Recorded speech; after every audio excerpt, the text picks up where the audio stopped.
खिलाफ अब आप कुछ ना बोले, यही ऐसा तो कुछ? यही तो इस देश की खूबसूरती है कि अलग अलग प्रांतों से आने वाले, अलग अलग भाषा से, अलग अलग संस्कृति से आने वाले लोग भी एक झंडे के नीचे, एक छतरी के नीचे आते हैं। और आए क्यों हैं? मकसद सिर्फ एक ही है कि इस देश को महंगाई, बेरोजगारी से छुटकारा दिलाना। और एक ऐसी निकम्मी सरकार जो केंद्र में है, जिसने पिछले 9 सालों में कोई काम नहीं किया, सिर्फ ब्रांडिंग, इवेंट्स और एंटरटेनमेंट देने का काम किया, वास्तव में देश के आम आदमी की जिंदगी बेहतर करने का काम नहीं किया। कांग्रेस उस सरकार से पार्टियों देश को छुटकारा दिलाया जाए। और जो मोटे मोटे तौर पे आप देखिए, जो भी 27-28 दल साथ आए, जिनका एक अलायंस बना है जिसका नाम इंडिया है, Indian national developmental inclusive alliance. ये अलायंस देखकर बीजेपी इतना घबरा गई है, इतना डर गई है कि वो बीजेपी जिसने 2014 से लेकर 2023 तक पिछले 9 सालों में एनडीए की एक भी बैठक नहीं बुलाई, वो मजबूर हो गई बैठक बुलाने के लिए। वो भाजपा जिसने एक एक कर अपने तमाम घटक दल, जितने भी उनके अलायंस पार्टनर्स थे, उन सबको कहा कि जाना है तो जाओ, सबके लिए दरवाजे खोल दिए, जिसमें जेडीयू चला गया, चंद्रबाबू नायडू की टीडीपी चली गई, जिसमें नीतीश कुमार का जेडीयू चला गया, प्रकाश सिंह बादल का शिरोमणि अकाली दल चला गया, तमाम बड़े राजनीतिक दल छोड़ के चले गए। आज उसी बीजेपी को इतना डर सता रहा है कि अब उन्हें अपना कुनबा बनाने के लिए छोटी छोटी पार्टियों को जोड़ना पड़ रहा है। कुछ 38 पार्टियां शायद जोड़ी हैं, जिसमें से मुझे लगता है कोई 32 पार्टियों का तो नाम भी हमने आज तक नहीं सुना कभी। क्या ये खबर और ये भी बताया जा रहा है कि शायद उन 38 पार्टियों में से 24 पार्टियां ऐसी हैं जिसका पार्लियामेंट में एक भी सांसद नहीं है। तो फिर आप देखें कि किस प्रकार से एक थ्योरेटिकल एक्सरसाइज बीजेपी ने करी है कि बस 38 चिल्लाएं कि हम लोग अब बहुत बड़े हो गए, हमारा कुनबा 38 का हो गया एनडीए का। और अंत में इतना कहना चाहूंगा कि प्रधानमंत्री मोदी जी और बीजेपी तो अक्सर ये कहा करती थी कि एक अकेला सब पर भारी, मोदी बनाम ऑल अदर्स, मोदी बनाम मैनी, ये चुनाव हुआ करता था।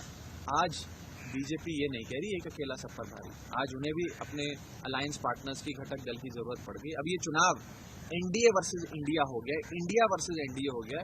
और जब इंडिया का सामना किसी से होता है तो आप जानते हैं कि जीतता तो इंडिया ही है। बिल्कुल, आप लोग लगातार हमला कर रहे हैं एनडीए और बीजेपी पे, लेकिन आपके अब नए घटक की बात करते हैं तो क्या ये सच है कि अब आप लोग एक दूसरे पे हमले नहीं करेंगे? ऐसा कुछ इंस्ट्रक्शन दिया गया है कि आप कांग्रेस के खिलाफ ना बोले, टीएमसी के खिलाफ ना बोले?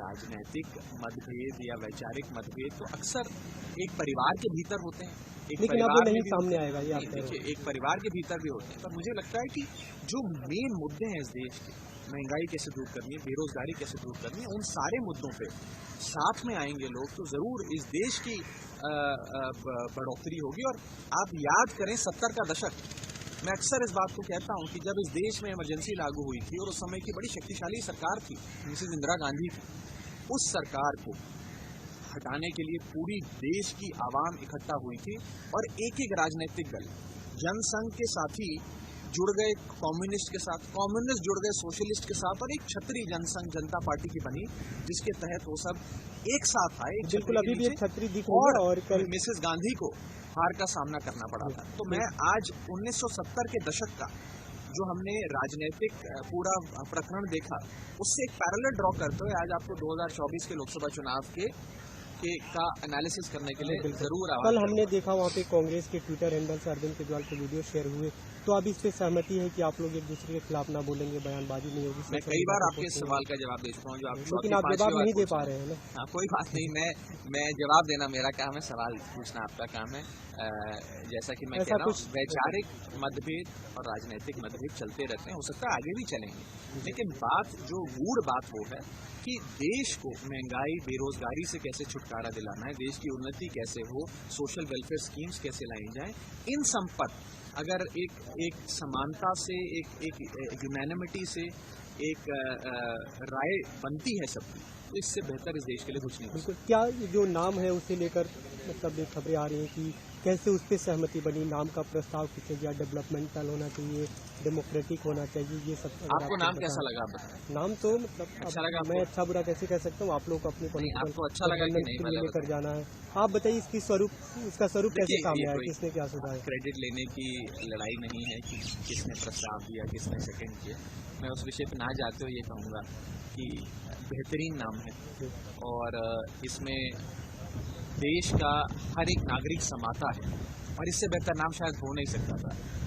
और मुझे लगता है कि जब हिंदुस्तान का, इंडिया का मुकाबला किसी से हुआ है तो इंडिया हमेशा जीता है, बिल्कुल। क्योंकि लेकिन सत्य हमेशा इंडिया के साथ खड़ा है। तो मुझे ये विश्वास है कि 2024 के चुनाव में भी चक पे इंडिया हो जाएगा और इंडिया जीतेगा। कोई भी रिसर्च होता है, कोई भी खोज होती है तो आविष्कारक का नाम सामने आता है।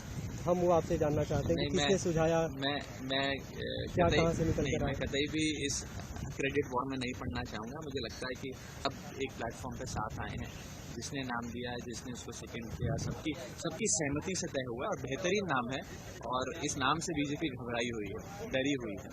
और मैं आपको एक और चीज़ बताना चाहूँगा कि इस नाम के अंदर इस देश के हर प्रांत का, हर भाषा का, हर संस्कृति का एक प्रकार से सम्मेलन सा होता है और बेहतरीन नाम है, जिसे देखकर एनडीए बिल्कुल घबराया हुआ है। और मुझे लगता है कि इंडिया ही जीतेगा 2024 में। प्रधानमंत्री ने कल एनडीए की मीटिंग में कहा कि ये लोग सभी विपक्षी दल एक साथ साथ नहीं आ सकते और उन्होंने भी कहा कि मैं ये एश्योर करता हूँ कि मैं जो एक तरह से हार्डवर्क कर रहे हैं, मेरे शरीर का हर कण, हर समय का हर क्षण देश को समर्पित है। देखिए, अगर हमारा जो ये एक कुनबा बना है, अगर ये इतना ही कमज़ोर होता और इतना ही ख़राब होता और इतना ही निंदनीय होता तो आज एनडीए को इन 38 पार्टियों की ज़रूरत ना पड़ती। और ऐसी पार्टियां जिसमें 24 पार्टियों के पास एक भी सांसद नहीं है, बता रहे हैं मात्र 2 या 3 पार्टियां हैं जिनके पास 5 से ज़्यादा सांसद हैं। चुनाव ये केंद्र का लड़ने चढ़े हैं, लेकिन सांसद इनके घटक दल में है ही नहीं। तो मुझे लगता है कि एक थ्योरेटिकल एक्सरसाइज बीजेपी कर रही है और डरी हुई है एनडीए से। एनडीए डरा हुआ है इंडिया से कि कहीं ये इंडिया वाले जो हैं ये आगे ना निकल जाएं। तो अभी इसकी शुरुआत तो काफ़ी अच्छी दिख रही है और वहाँ पे जो सबसे अच्छी तस्वीर आई आपने जब आप और केसी वेणुगोपाल जब गले मिले, वो वीडियो काफ़ी सबने देखा। लेकिन जब क्या वैसी ही तस्वीर रहेगी जब पंजाब और दिल्ली में सीटों को लेकर चर्चा होगी, कौन कितनी सीटों? अभी उस विषय पे कोई चर्चा नहीं हुई है, लेकिन होनी तो है, कई सारी आखिरी बिल्कुल परिणति होनी तो है। है। देखिए, अभी आज आपको इस अलायंस के नाम से अवगत कराया गया है। धीरे धीरे क्या इसका स्वरूप होगा, चाहे सीटों की बात हो, मुख्य मुद्दों की बात हो, कहाँ पे कैसे चुनाव प्रचार होगा, ये सारी चीज़ें जो हैं ये अगले फेज में ज़रूर तय करी जाएंगी और जैसे जैसे तय होंगी आपको इससे आम आदमी पार्टी तैयार है सीटें छोड़ने के लिए, कांग्रेस पार्टी ये सब चीज़ें जैसा कि मैंने कहा आमने सामने बैठकर होंगी और जो भी तय होगा वो जाहिर तौर पर मैं आपके कैमरे पे आपसे शेयर करूंगा नहीं, मतलब तैयारी तो बंद कमरे में चर्चाएं